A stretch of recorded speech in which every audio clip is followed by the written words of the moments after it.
Hi అండి, నమస్తే. నేను మీ రామలక్ష్మి. Welcome to Ramalakshmi Vantillu. ఈరోజు రెసిపీ వచ్చేసి బ్రెడ్తో చాలా సింపుల్గా, టేస్టీగానే కాదు చాలా చాలా హెల్తీగా రెసిపీ అనేది చేసి చూపించబోతున్నాను. చిన్నపిల్లలకైతే చాలా చాలా నచ్చుతుందండి. చిన్నపిల్లలే కాదు, పెద్దవారు కూడా టీ టైం స్నాక్స్గా ఎంజాయ్ చేస్తూ తినొచ్చు. చాలా సింపుల్ రెసిపీ, అంతేకాకుండా చాలా హెల్తీ రెసిపీ కూడా. చూస్తుంటే నోరూరేలా అప్పటికప్పుడు చేసుకుని తినేయాలి అనిపించే రుచికరమైన వంటలను చేసి చూపిస్తాను. ఛానల్ని సబ్స్క్రైబ్ చేసుకుని పక్కనే ఉన్న గంట సింబల్ని టచ్ చేశారంటే నేను పెట్టిన ప్రతి రెసిపీ కూడా మీ ఫోన్కి నోటిఫికేషన్కి వస్తుంది. ఓపెన్ చేసి చూసి మీరు కూడా కుక్ చేసి మీరింట్లో వారందరూ అందించే పొగడ్తలకు పొంగిపోతారని ఆశిస్తూ ఇంకా రెసిపీలోకి వెళ్ళిపోదాం. ఈ బ్రెడ్ అనేది సింపుల్గా చేసుకోవచ్చండి. దానికోసం ఇలా 4 స్నాక్స్ని నేను చేయబోతున్నాను. అందుకే 4 బ్రెడ్ స్లైసెస్ని తీసుకున్నాను. ఈ 4 బ్రెడ్ స్లైసెస్ కూడా పక్కన పెట్టుకోండి. అలాగే 4 ఎగ్స్ కూడా తీసుకోండి. ఈ ఎగ్స్ కూడా పక్కన పెట్టుకోండి. అలాగే సన్నగా క్యారెట్ ముక్కలు తరుగుకుని, అలాగే సన్నగా కట్ చేసుకున్న క్యాప్సికమ్ ముక్కలు కూడా కొన్ని తీసుకోండి. ఇప్పుడు బ్రెడ్ స్లైసెస్ తీసుకుని ఒక్కొక్క బ్రెడ్ని ఇలా నేను చూపించిన విధంగా ఏదైనా బౌల్తో కానీ గ్లాస్తో కానీ మధ్యలో ఇలా సర్కిల్ లాగా కట్ చేసుకోండి. ఈ కట్ చేసిన ముక్కను పక్కన పెట్టుకోండి. ఇదే విధంగా మిగిలిన బ్రెడ్ స్లైసెస్ని కూడా కట్ చేసుకోవాలండి. నేను చూపించబోయే ప్రాసెస్ అంతా కూడా స్కిప్ చేయకుండా చూడండి, అప్పుడే క్లియర్గా అర్థమవుతుంది. ఈ విధంగా మనం ఎన్ని బ్రెడ్ స్లైసెస్తో మనం స్నాక్స్ అనేవి చేసుకోవాలి అనుకుంటున్నామో అన్నీ కూడా ఈ విధంగా మధ్యలో కట్ చేసుకుని కట్ అయిన ముక్కని వైట్ బ్రెడ్ని పక్కన పెట్టుకోండి. ఈ బ్రౌన్ బ్రెడ్ అంతా కూడా ఎక్కడా కూడా బ్రేక్ అవ్వకుండా కరెక్ట్గా పెట్టుకోండి. ఇప్పుడు స్టవ్ ఆన్ చేసి పెనం పెట్టుకుని 1 టేబుల్ స్పూన్ ఆయిల్ వేసుకోండి. ఆయిల్ని పెనం అంతా స్ప్రెడ్ చేసుకుని మనం కట్ చేసి పెట్టుకున్న బ్రెడ్ని ఇలా నేను చూపించిన విధంగా పెనంపై పెట్టుకుని ఒక కోడిగుడ్డు తీసుకుని ఇలా బ్రేక్ చేసుకుని అలా బ్రెడ్కి మధ్యలో వేసుకోండి. దీనిపైన మనం కట్ చేసి పెట్టుకున్న క్యాప్సికమ్ ముక్కల్ని వేసుకుని అలాగే సన్నగా కట్ చేసి పెట్టుకున్న క్యారెట్ ముక్కల్ని కూడా వేసుకోండి. మీకు స్పైసీగా కావాలి అంటే పచ్చిమిర్చి ముక్కల్ని కూడా యాడ్ చేసుకోవచ్చు.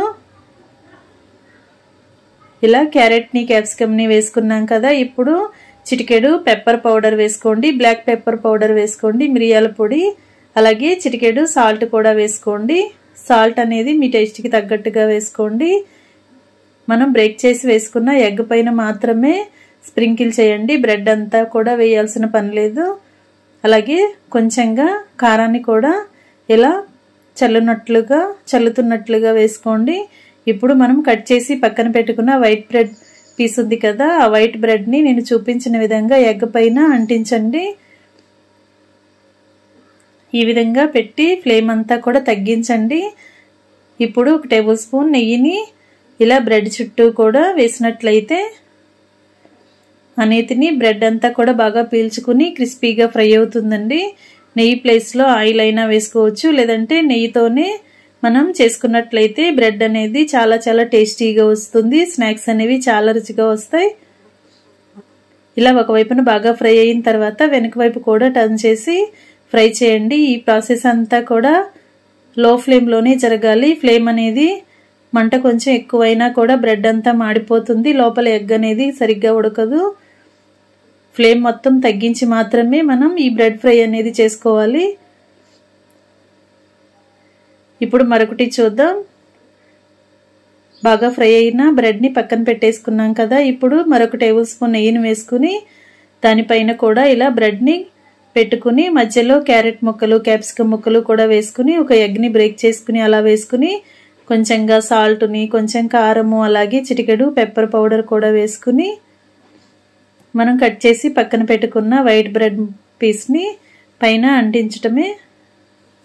ఎన్ని బ్రెడ్ స్లైసెస్ అయినా కూడా, ఎన్ని స్నాక్స్ అయినా కూడా చాలా చాలా ఈజీగా మనం అప్పటికప్పుడే చేసేసుకోవచ్చండి. టేస్ట్ అనేది చాలా చాలా బాగుంటుంది.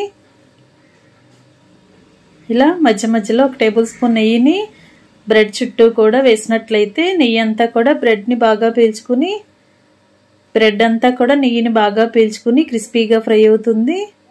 ఒకవైపున బాగా ఫ్రై అయిన తర్వాత వెనుక వైపు కూడా ఫ్రై చేయండి. ఇలా మనం ఎన్ని బ్రెడ్ స్లైసెస్ చేసుకోవాలి అన్నా కూడా మనం బ్రెడ్ తీసుకున్న క్వాంటిటీని బట్టి ఎగ్స్ కూడా తీసుకుని ఈ విధంగా వేసుకోవచ్చండి. చిన్నపిల్లలే కాదు పెద్దవారు కూడా ఎంజాయ్ చేస్తూ తినొచ్చు. మార్నింగ్ బ్రేక్ఫాస్ట్ టైంలో కూడా మనం ఇడ్లీ దోశలకి బదులుగా ఇలా చేసుకుని బ్రేక్ఫాస్ట్ టైంలో కూడా సర్వ్ చేసుకోవచ్చు, లేదంటే ఈవినింగ్ టీ టైంలో కూడా సర్వ్ చేసుకోవచ్చు. చాలా చాలా టేస్టీగా ఉంటుంది. మనం వేసిన నెయ్యిలో బ్రెడ్ అనేది బాగా ఫ్రై అవుతుంది కాబట్టి టేస్ట్ అనేది చాలా చాలా బాగుంటుంది.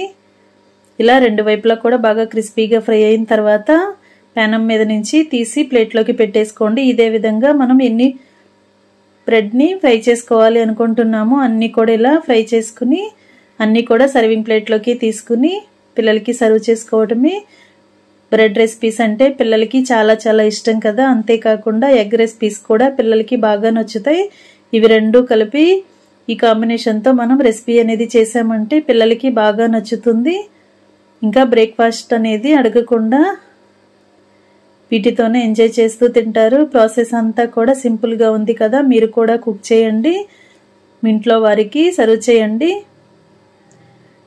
రెసిపీ నచ్చినట్లయితే ఛానల్ని లైక్ చేసి పక్కనే ఉన్న గంట సింబల్ని టచ్ చేయండి. నేను పోస్ట్ చేసిన ప్రతి రెసిపీ కూడా మీ ఫోన్కి నోటిఫికేషన్ వస్తుంది. మీరు కూడా కుక్ చేయండి. రెసిపీ నచ్చితే లైక్ చేయటం మాత్రం మర్చిపోకండి. సింపుల్ ప్రాసెస్తో టేస్టీ రెసిపీస్ని చూపించాను కదా. రెసిపీని మీరు కూడా తప్పకుండా ట్రై చేయండి. పిల్లలే కాదు పెద్దవారు కూడా చాలా చాలా ఇష్టపడి తినే రెసిపీ అండి. బాగా నచ్చుతుంది. టేస్ట్తో పాటు హెల్తీ కూడా. తప్పకుండా ట్రై చేయండి. అలాగే ఛానల్ని సబ్స్క్రైబ్ చేసుకోవటం మాత్రం మర్చిపోకండి. పక్కనే ఉన్న గంట సింబల్ని కూడా క్లిక్ చేయండి. మరొక రెసిపీతో మళ్ళీ కలుద్దాం. Thanks for watching. నేను మీ రామలక్ష్మి.